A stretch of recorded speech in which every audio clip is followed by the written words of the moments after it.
Now, after all of that, and having said all of that, then there is us here in this room. Now, I have to tell you there are more people at this conference than it took Bolsheviks to topple the Tsar.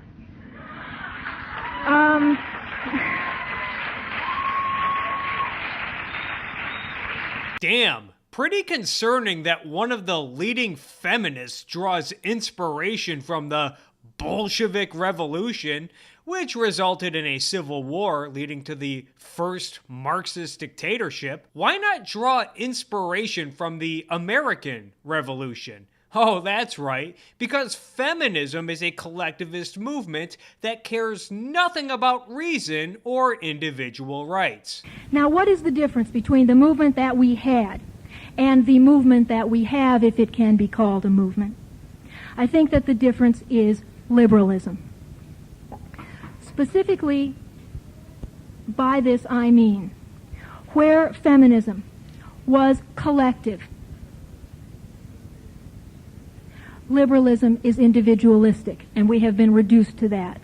Where feminism is socially based and critical, liberalism is naturalistic and has natural notions about women's sexuality and what it's about. Where feminism criticizes the ways in which women have been socially determined in an attempt to get at that determinism, liberalism is voluntaristic and acts like we have choices that we haven't got. Where feminism is based on material reality, liberalism is based on some ideal realm in the head. So here's the deal. The smallest minority on earth is the individual. You cannot claim to be a defender of minority rights unless you defend individual rights. That's politically speaking. But practically, I think that it's unwise to judge people based on their race, gender, blah, blah, blah, blah, blah, blah, blah. Fuck, do I really have to do this dumb song and dance? Anyone that watches this video and disagrees will probably turn into a tantrum-throwing monster anyway, so... Fuck 'em. Anyway, you should always surround yourself with the best people possible who will make your life better.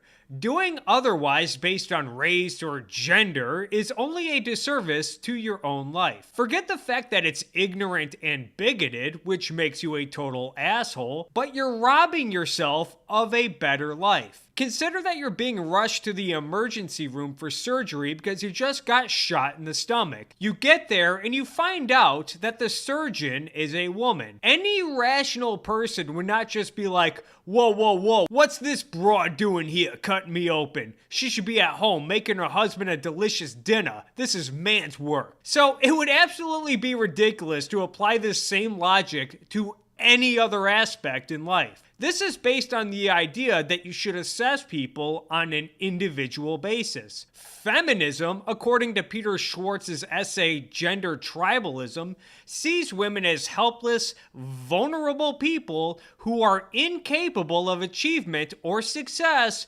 because the patriarchy holds them down. Feminism sees women as so weak and fragile that they constantly demand that the government offer various welfare programs because we all know that women are incapable of paying for their own birth control. Or in the form of affirmative action because women are unable to get a job without the sisterhood twisting the arm of corporations. Sounds to me like the bigotry of low expectations.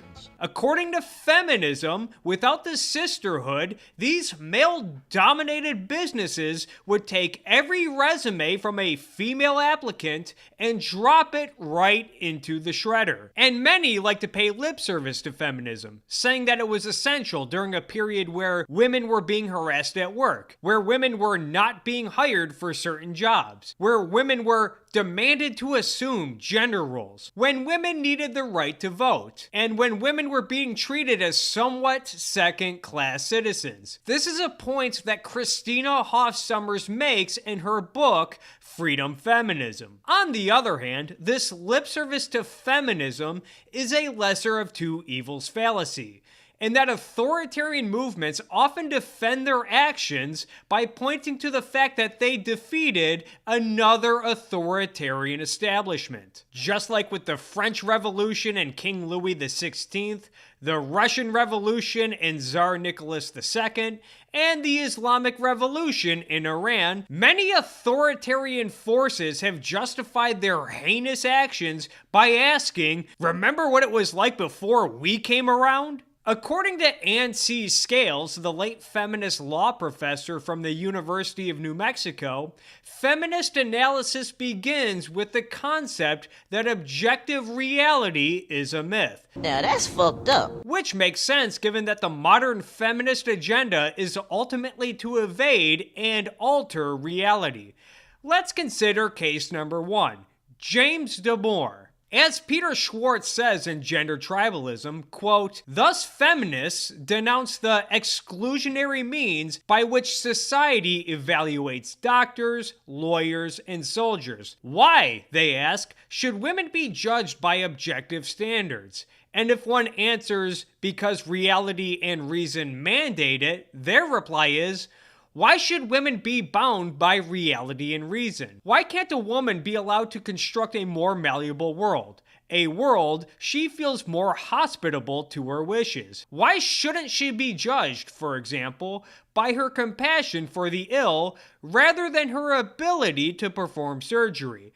Or by her aptitude for telling stories rather than for logically analyzing legal principles? Or by her capacity to bond with her fellow soldiers rather than to run an obstacle course in full military gear? As the president of City College of New York complaining about lack of diversity in universities writes, institutions of higher learning in the United States are products of Western society in which masculine values like an orientation toward achievement and objectivity are valued over cooperation, connectedness, and subjectivity. This was an issue raised by James Damore in his infamous memo while he worked at Google. I'm not certain if I endorse every point Damore made, but the issue of diversity hiring, particularly the value that Google places on gender rather than, ability to get the job done,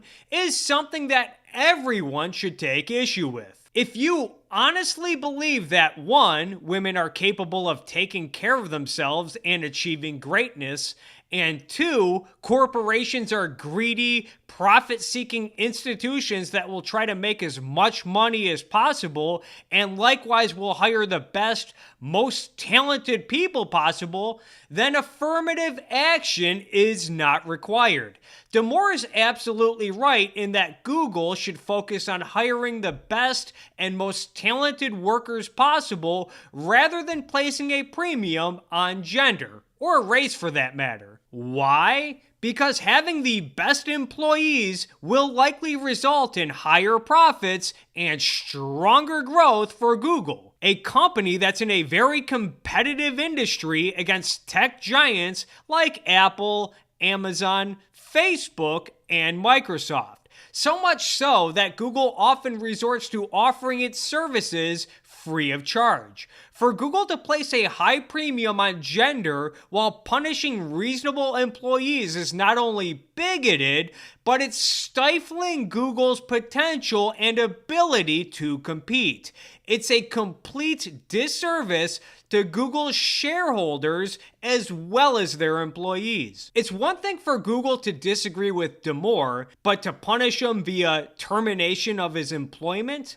This is a result of modern feminism. I have no doubt that the people running Google think that what they're doing is noble and see James Damore as a total monster.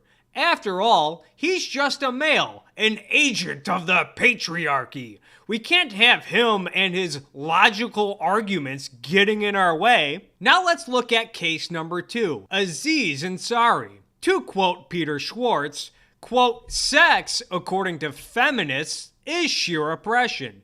The woman is being dominated. She is being taken by her enemy.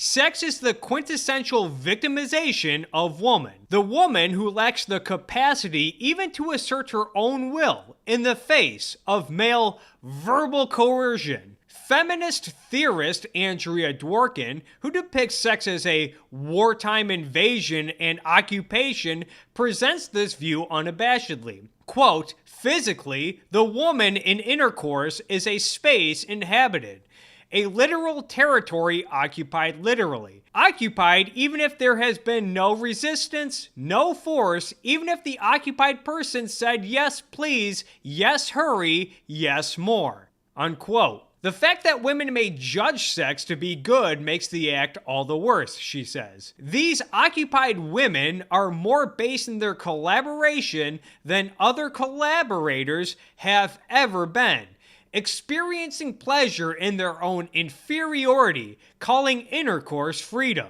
Now, I'm not defending Aziz Ansari in the sense that I think his actions were reasonable. He definitely sounded pushy and completely disinterested in his date other than hooking up. But what Aziz Ansari did is by no means worthy of legal action nor destruction of his career. And there is no shortage of feminists who suggest otherwise. Feminists are waging war on sex, based on a premise that sex is not a bond between two people who share values, but rather a war between two forces. If you believe that sex is good, that the act of sex is the highest expression of self-esteem where two people intimately share values, then modern feminism needs to be rejected. And as Schwartz stresses in his essay, these ideas are not from a lunatic fringe within feminism.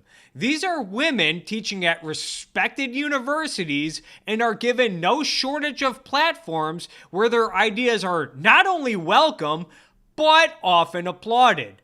McKinnon often parents a cynical view toward freedom, saying that it's merely a concept that men use to justify their power over women. Given that well-respected academics have been allowed to redefine and muddy terms for decades, is it any surprise that people are totally cool with ruining Aziz Ansari's career over a bad date? Is it any surprise that a tech company like Google, who can be so dedicated to reason and science that they're at the forefront of the tech industry making billions of dollars per year, can at the same time be so vulnerable to emotion and collectivism that they prioritize gender and race over talent and skill? One needs to look no further than what modern feminism has done to family and marriage, both legally and culturally, a subject that Dr. Helen Smith covers in depth in her book, Men on Strike. Modern feminism has forced Atlas to shrug off marriage and family. And today, they're effectively targeting tech giants and innocent celebrities, and have a clear influence on modern-day politicians. Look, if you think that feminism should be about giving women equal rights before the law, and giving women an honest shake in the workplace, and fighting gender discrimination, I'm with you 100%. And according to Freedom Feminism, both first and second wave feminism were crucial in fighting discrimination and earning equal rights. But when the so-called modern feminist movement is full of insanely corrupt people that intentionally publish lies and evade reality while condemning individualism and freedom, if this is the state of feminism, then there's no fucking way I'll ever consider myself an ally, or whatever terms the betas are using these days. A better movement would be based on respecting and evaluating people on an individual basis, rationally deciding which people you want in your life, and promoting the idea that people should be seeking self-esteem on their own merit. Because feminism, regardless of any progress it has achieved in the past, represents none of these things today.